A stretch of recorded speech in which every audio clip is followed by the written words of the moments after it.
Thank you to Simply Safe for sponsoring today's video. At Simply Safe, your safety is the only thing that matters. If anyone is thinking about protecting your home and family with home security, now's the best time to act. Simply Safe on home.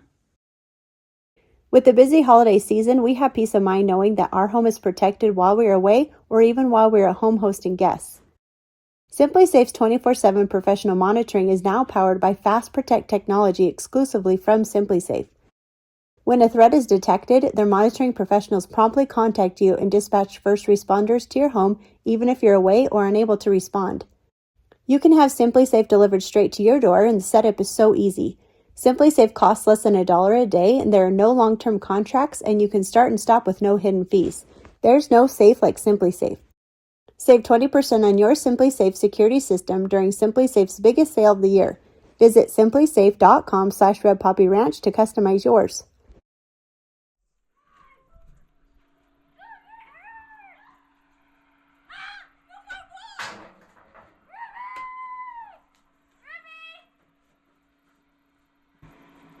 Hey, you guys see how much this is slipping off the roof? You stay out from underneath this. This is heavy, wet snow. And when this falls, it's going to be a big pile right here. Come on, bro. That's all you got?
So this is enough snow that by this afternoon I'm gonna have to do something about it. I was really hoping this weekend to get the plow truck pulled out and ready to go, but I don't know, but this is every bit of probably 3 inches, and we're supposed to get snow all weekend, so who knows how much we're gonna get.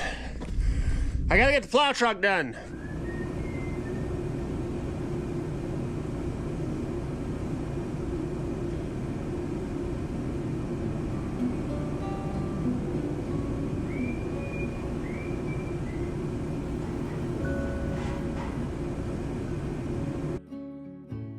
This coming April will be the 7-year anniversary since we purchased our land.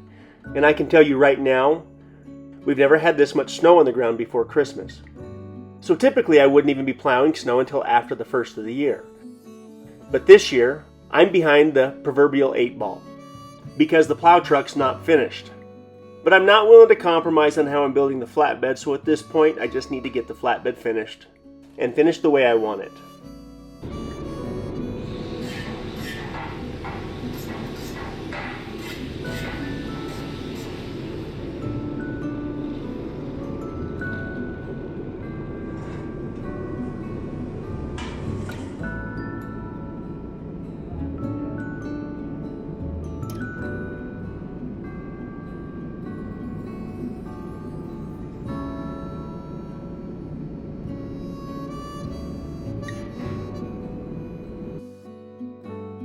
I've wanted to build my own flatbed for quite some time, partly because most commercial flatbeds always have room for improvement. So this is my opportunity to build it exactly the way that I want it.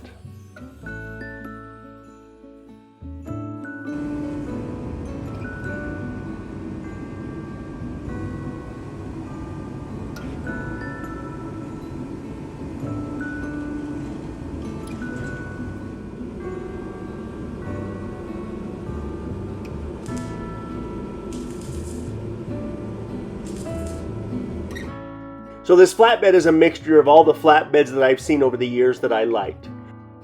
I want to have a skirt on it, and I want to have a fairly simple headache rack. Truthfully, I'm building this flatbed to figure out how I'm going to build the next flatbed, which will be for my 4th Gen Dodge Cummins. And already I can see where I'm going to make some changes.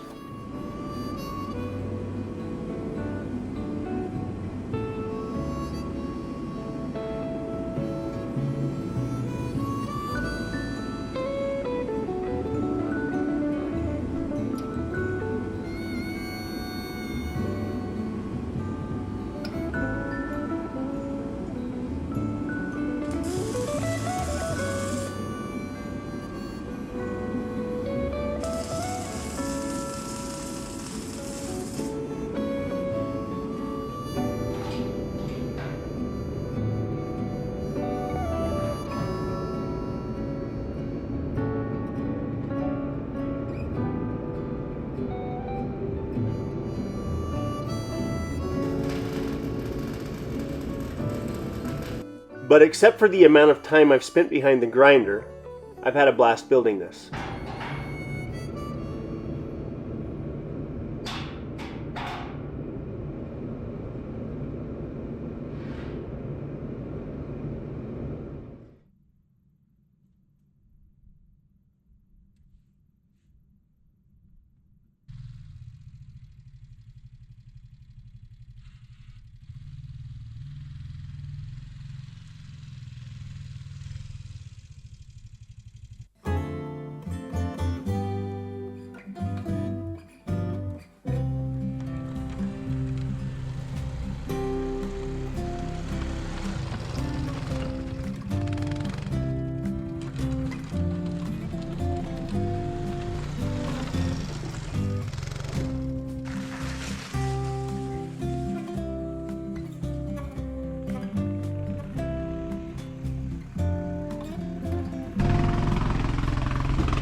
There's a rock. I was about to tell you, there's a rock right there.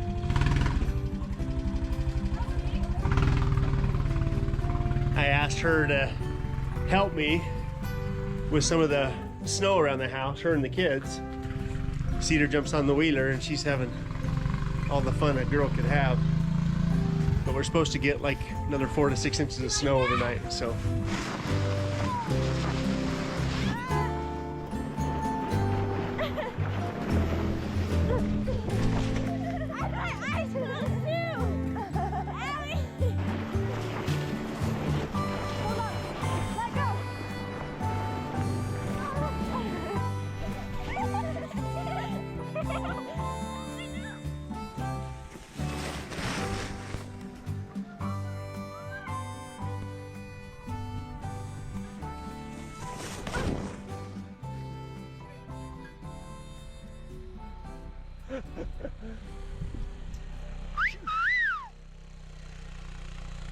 Cedar asked me to show her how to run the little wheeler so she can help with the snow around the house.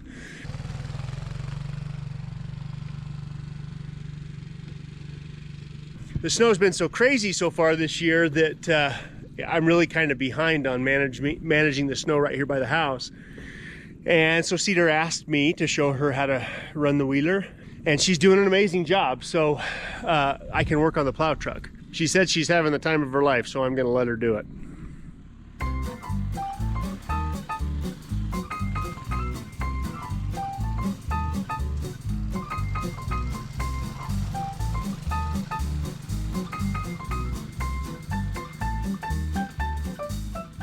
If the snow continues like this, it's going to take everybody's help in the family just to keep it under control.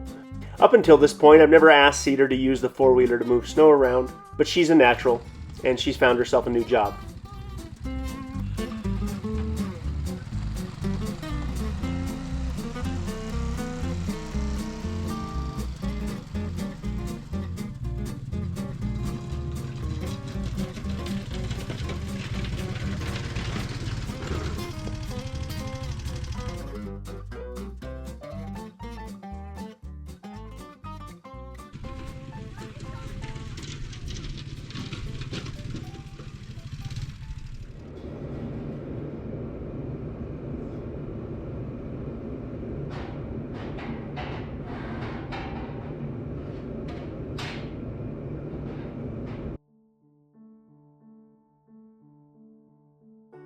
If I go back in time 6 years ago to when I was forming up the foundation for the shop, we didn't actually pour the concrete until November. And then literally days after getting the concrete poured, the snow set in and I was able to get the concrete foundation stripped and the forms returned. But there was so much snow up here at that time that we were not able to get back up here for almost 3 months.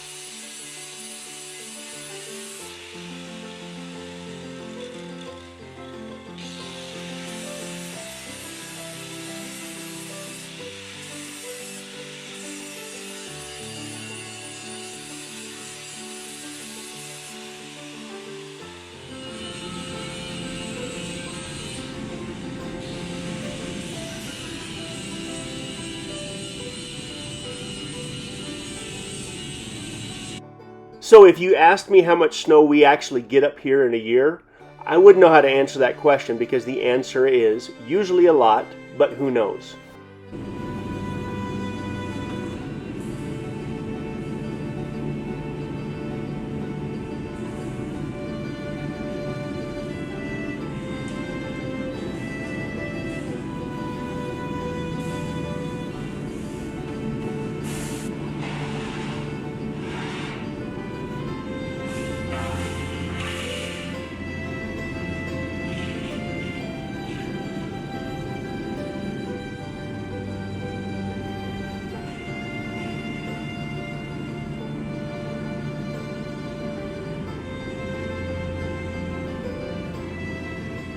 What I do know for sure is that this will be the last year that I will approach winter unprepared.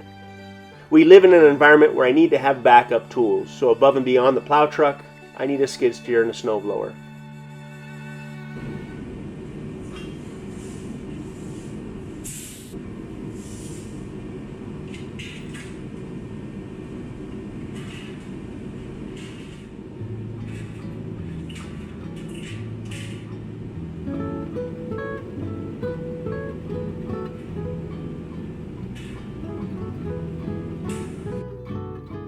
I'm always looking for equipment that we can use around the place, but I'm always looking for equipment that might need a little bit of work because I'm cheap by nature and I like working on stuff. If you've paid attention over the last 6 years, you'll know that this has worked out well in some cases and not so well in others when it comes to equipment. But I'm now on the hunt for a good quality low hour skid steer that's not going to let me down when I need it.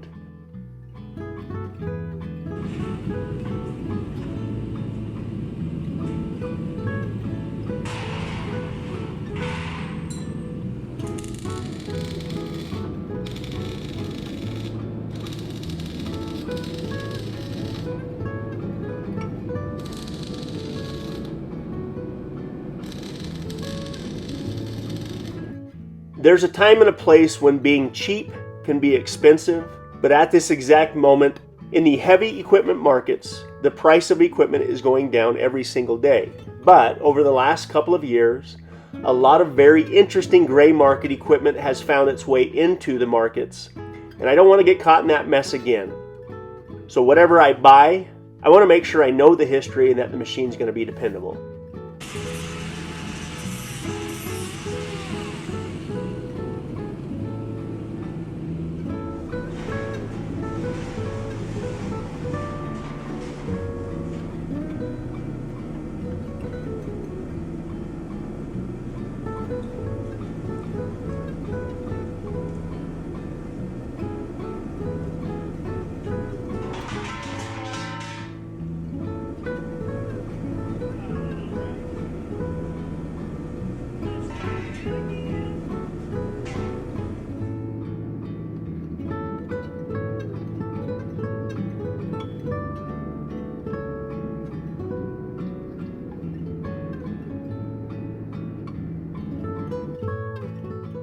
At this exact moment, I've only got about $650 in steel tied up in the flatbed trailer. By the time I get the paint, the wood, and the lighting on the truck, I'm probably going to have another $600 in the flatbed, which sure beats the prices that flatbeds are selling for these days.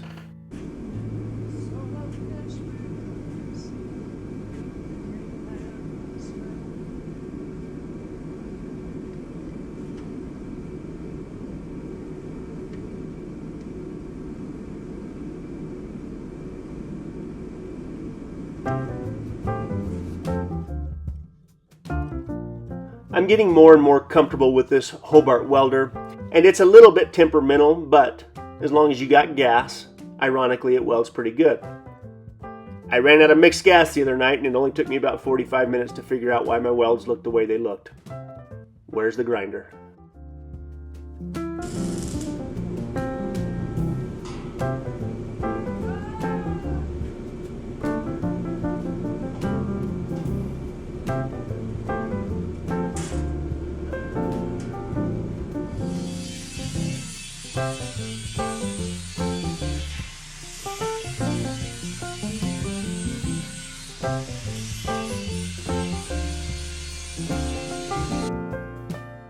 To me, the proportions of a skirt on a flatbed are pretty important, and I'm trying to make this skirt pretty small. What I don't realize is I'm going to end up making the skirt too small, and I'm going to have to cut the whole thing off.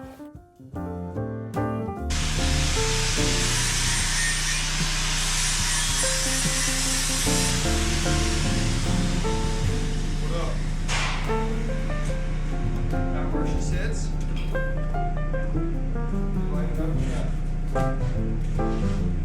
What's that? That's as low as I can get it. But what I think I'm going to try to do is I'm going to put the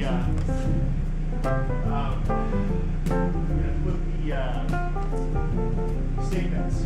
The stake bed. I'm going to lower the stake bed down with this and try to line it up. If I went lower than that, that wouldn't work. It would really mess with the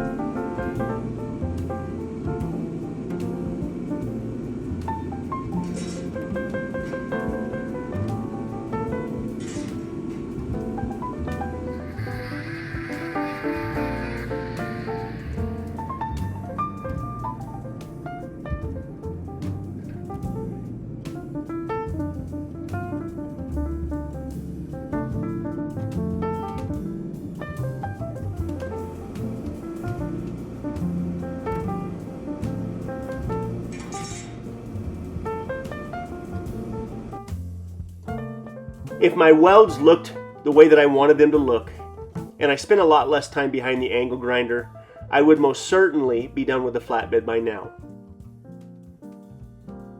But when my son's here to work alongside me and I have his help, time is going to have to wait. Because we're working together on this, and we're going to take our time if that's what's needed. My son Rhett's perspective is always very valued in these moments because sometimes he sees things that I just don't see. So I love having him around. Plus, this is a good opportunity for him to hone his skills and get better at welding and grinding and whatever else we happen to be doing. So I'm always grateful when he comes up to help.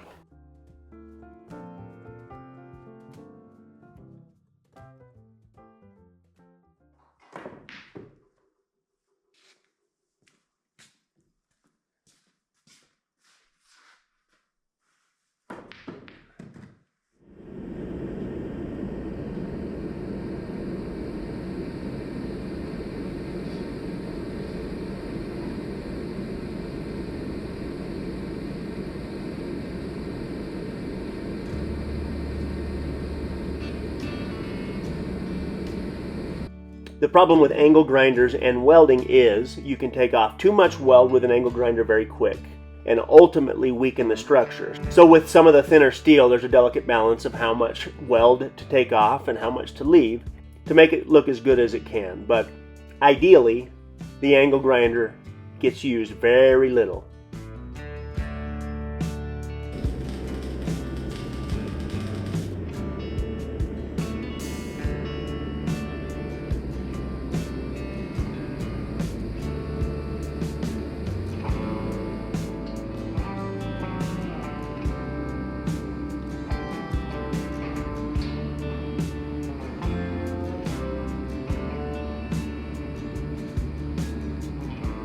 I still have to install a hitch underneath this skirt, and that's part of the reason I'm keeping the skirt up as high as I am. But as good as this is turning out, I'm going to figure out here shortly that it's too narrow, and I'm going to have to cut the whole thing off and start over.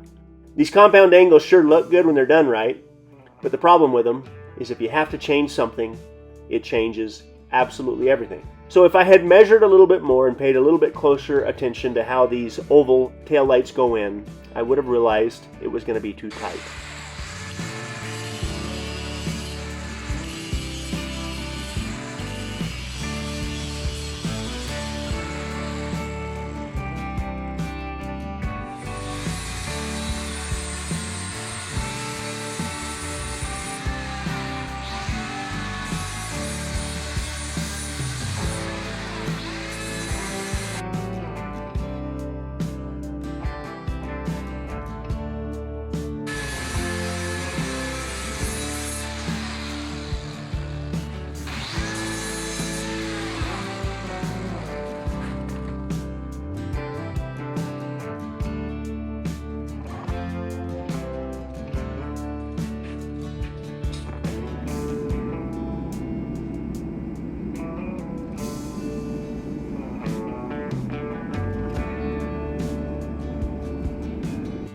I'm going to run 3 6-inch oval taillights on both sides of the truck for the brake lights, the turn signals, and the running lights. I'm going to run 3 2.5-inch round lights between the tail lights, and then I'm also going to put some lighting up on the headache rack. But I need to get the oval lights figured out first.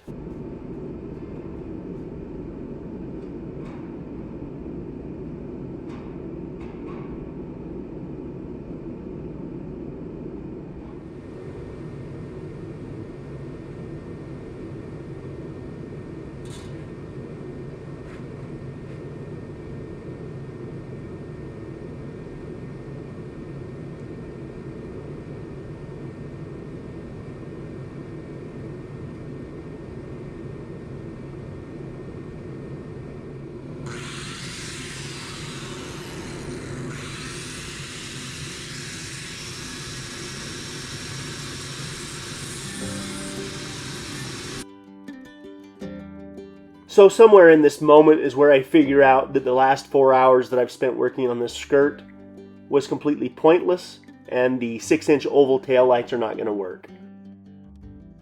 I must have gotten a touch frustrated and turned the camera off because I didn't film anything, but I went ahead and worked on the headache rack for a little bit while I thought about what I was going to do with the skirt.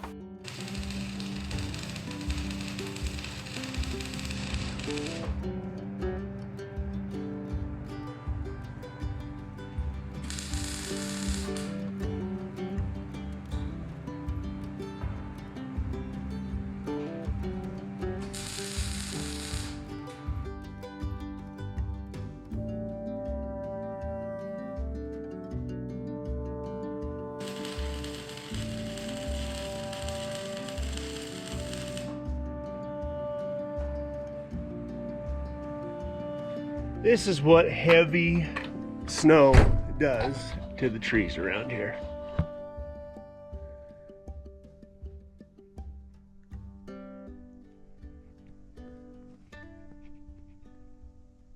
After I plowed the snow yesterday for probably a good 3 or 4 hours, it's probably snowed another 3 or 4 inches. It's enough snow that I need to probably plow again, but I'm not going to. I'm going to go work on the truck. But when it snows like this, it's absolutely beautiful.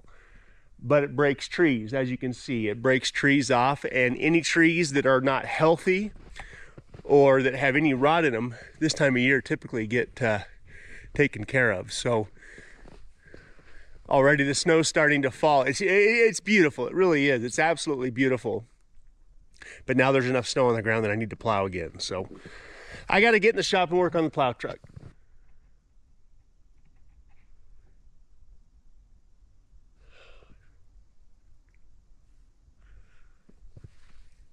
I'm guessing we're about 6 weeks away from a bunch of baby goats around here again.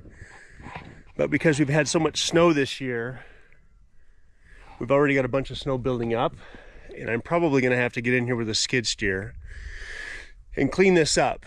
I considered putting snow guards on the roof to hold the snow on the roof, but I wasn't sure I wanted that much weight sitting on this roof all winter. I think the long-term solution is I'm just going to have a skid steer that's narrow enough to get through the gates so I can just get in here and move the snow around. It's kind of a bummer, but somehow we got to figure out how to make better use of the space in here. But they're all pregnant. She's pregnant with one. She always has one. I can look at her and tell she's pregnant with one. Maple is pregnant with 2, possibly 3. She's already as big as she is at this point. She's pregnant. Cream Puff is her name. She's pregnant with at least 2, probably 3. She pretty consistently has 3.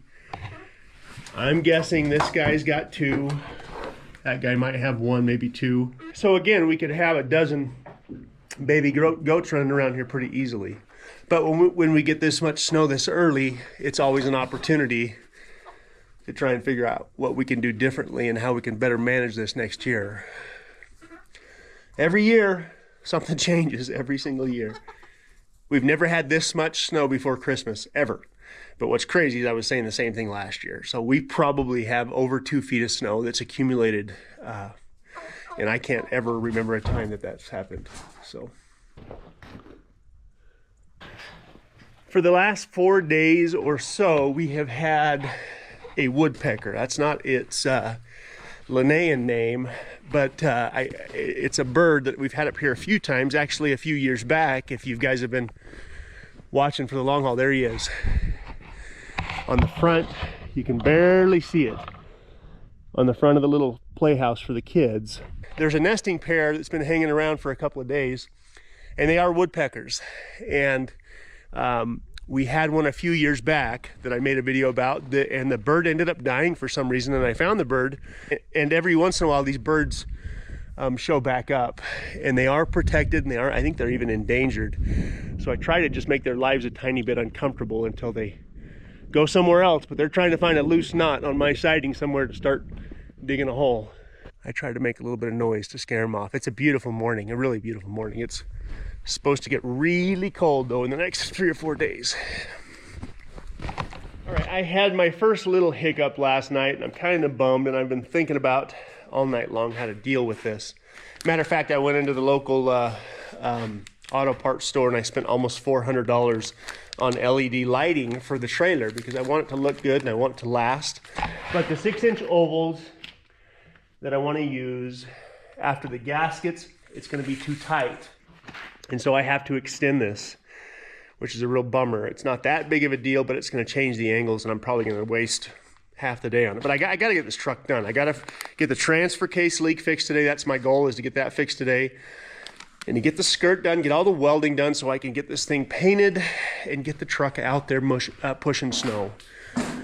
So hopefully today's a significant day to get some stuff done. Oh yeah, someone asked about the diesel heater versus the wood stove, and I guess the only reason I use the diesel heater is because it heats up so much faster than the wood stove does. Soon enough, I need to put the bird block in and get the roof insulated, and then it won't be such a big deal to keep this warm out here. But in the meantime, the diesel heater just does it really fast.